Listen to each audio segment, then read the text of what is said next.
This is our morning routine. Atid natin si Kuya sa kanyang school. Today, oras ngayon ay 7:30.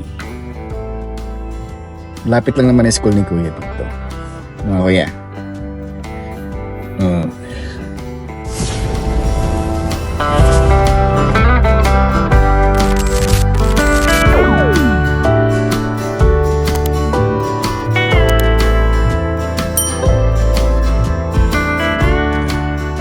Atid ko na si Kuya.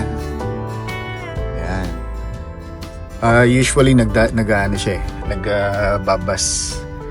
Pero since ako naman ay nandito lang sa bahay, hindi ako nagta-travel. Inihahatid na namin para maaga siya sa school. Kasi minsan pagka nagbabas daw siya, malimit, lagi daw late yung bus.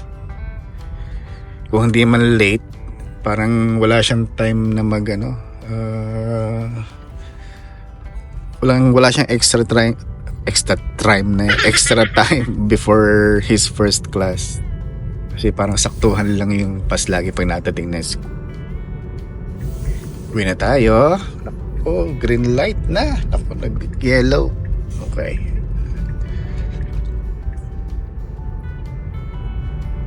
Tapos, pagdating natin sa bahay, si Nene naman ang ihatid natin sa school niya. So that's our morning routine. Pagka wala tayong biyahe sa bahay, wala tayong biyahe sa work. Ang ating morning routine pagka wala tayong travel, di syempre maghahatid ng mga bata, So pagdating sa bahay, si Nene naman ang ating ihahatid sa kanyang school. Ang maganda lang doon kay Nene, malapit lang sa bahay yung school niya. 5 minutes walk lang.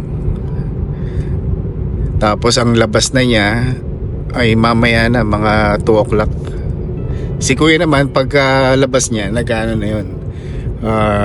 sumasakay na yun ng bus. Okay na yung mag-bus pauwi kasi pauwi na eh. Okay lang na hindi malate yun. Ang ganda ng ngayon, ng weather. Hindi na ulan, medyo malamig lang ng konti, pero given na yun. Ito nga pala yung bagong bukas na andito, mga commercial establishment sa may Folsom Branch yan. Meron diyang bento box, may slice house, may marami din. May Starbucks din malapit. Dumadami na yung mga tindahan dito sa amin. Ayan. Ito nga pala ang aking playlist sa Spotify. Yan. Kilala nyo ba yan? Ganda yan. Yan, sa mga gustong hanapin ng aking playlist sa Spotify, yan. Pwede nyo hanapin yan. Nandiyan na aking mga dedicated song sa aking asawa.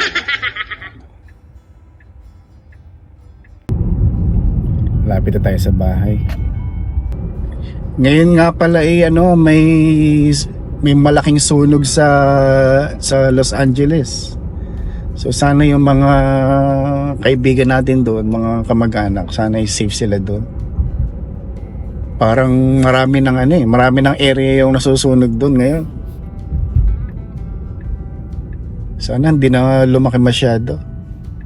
Kasi kakaawa yung mga nasusunugan, lalo na yung pagbahay na sunugan siya. That's it.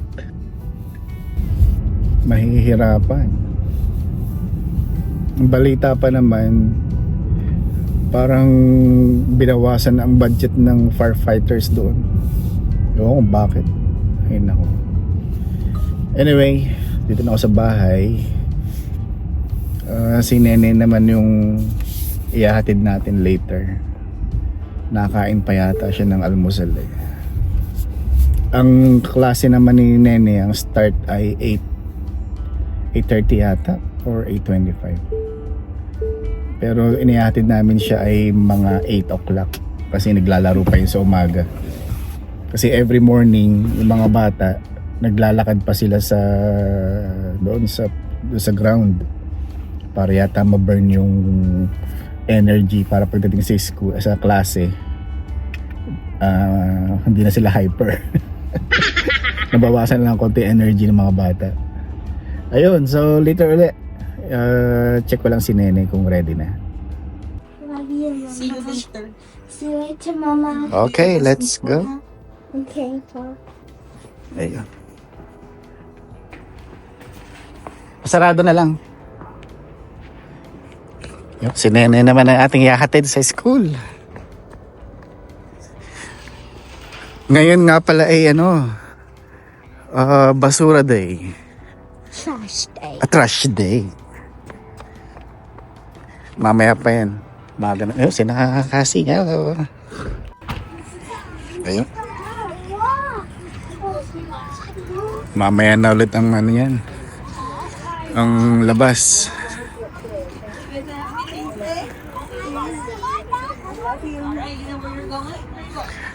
Dito iniiwan ng mga batang kailang mga bisikleta. Yan. Mga walang lock yan. Tapos doon naman yung mga scooter.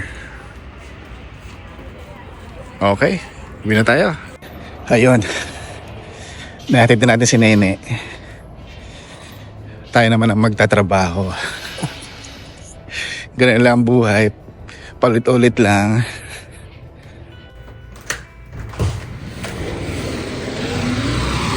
Na, basura oh.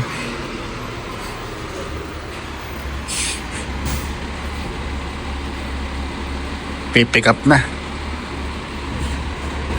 A few moments later. Ayan, labas na si Nene. Ayan o. Ayan na. Alright. Donut! Ha? Ayan. Friday na. I ate donut.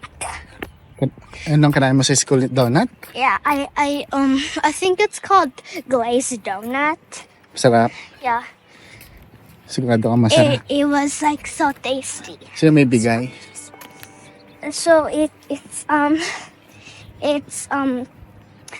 Sunday this week. It'll be my classmate's birthday, but we can't go to school on Sunday since it's like a day off, like a week off to spend with the Ah, may family. birthday kang kaklase pala. And if it's on like a Saturday or Sunday, but if it's their birthday, Weekend. yeah, on the weekend, then we celebrate it on Friday.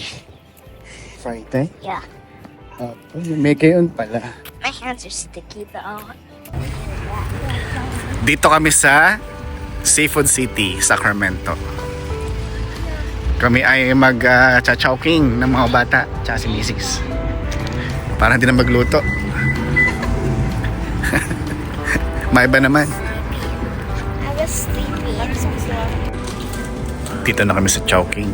Ito amin. Chicken, pansit, sagot gulaman, halo-halo, siomay. Ano nga nene? Happy? Happy.